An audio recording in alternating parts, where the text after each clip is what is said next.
Sa ating po namang pangunahing balita, tiniyak po ng palasyo na mahigpit na binubusisi ngayon ni Pangulong Marcos Jr. ang 2025 proposed national budget. Ayon po kay Executive Secretary Lucas Bersamin, hinihimay ng Pangulo ang bawat provision sa budget para matiyak na ito sumusunod po sa ating konstitusyon. Bago magpasko, dapat na po'y nalagdaan nga ni Marcos Jr. ang budget. Pero ipinagpaliban para nga ito'y pag-aralan dahil po mga kapatid, may mga question dito at sinasabi nga ng iba na itong pinaka-corrupt na budget sa kasaysayan ng Pilipinas. Inasahan pong pipirmahan ng Pangulo ang pambansang budget ngayong pong Disyembre 30.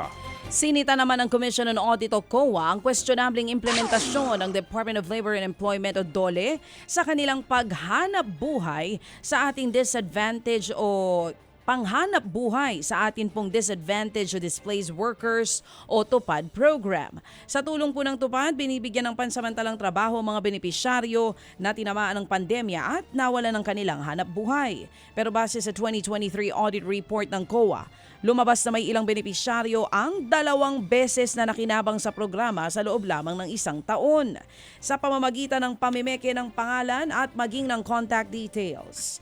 Dahil dito, umabot sa halos 5 milyong piso ang sobrang naibayad sa halos 900 benepisyaryo. Higit 600 benepisyaryo rin ang nabistong hindi qualified pero nabigyan pa rin ng ayuda.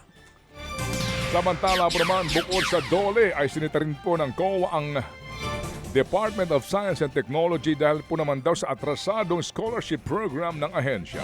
At ayon sa COA, higit na 1.7 billion pesos pa ng pondo po para sa mga scholars ang hindi pa rin na ipamamigay. Ayon po sa 2023 audit report, umaabot na raw ng 1 taon ang delay sa pamamahagi po ng allowance ng DOST sa ilang scholars nito. Gate ng COA, malaki-laki rin po ang kulang sa liquidation report ng DOST kaugnay pa rin sa scholarship fund. Kaya umabot na higit sa 1 bilyong piso ang hindi pa rin na iaayos ang liquidation at itinuturing na hindi pa na ipapamahagi. Umabot naman daw ng higit 500 araw ang delay sa pagpapatayo ng ilang classroom ng Department of Education o DepEd. Ayon po sa Commission on Audit o COA, nasa 1.4 billion pesos na halaga ng mga last mile school projects ang hindi pa rin natatapos. Katumbas po yan ng 76 na school facilities na hindi pa rin na itatayo sa ngayon. Base sa record ng COA, 22 lang sa halos 100 pasilidad ang natapos noong taong 2023 kahit 2021 pa nga ini-award ang mga proyekto. Paliwanag naman ng DepEd na delay ang mga proyekto dahil sa pandemya at mga bagyo. Pero ang git ng COA, bigo pa rin ang DepEd na remedyohan ng mas maaga ang problema kaya mas na-delay ito ng matagal. Panindigan po naman ang Commission on Elections na dumadaan sa tamang proseso ang pagdedeklara nila sa mga kandidato kung panggulo lang ba o hindi.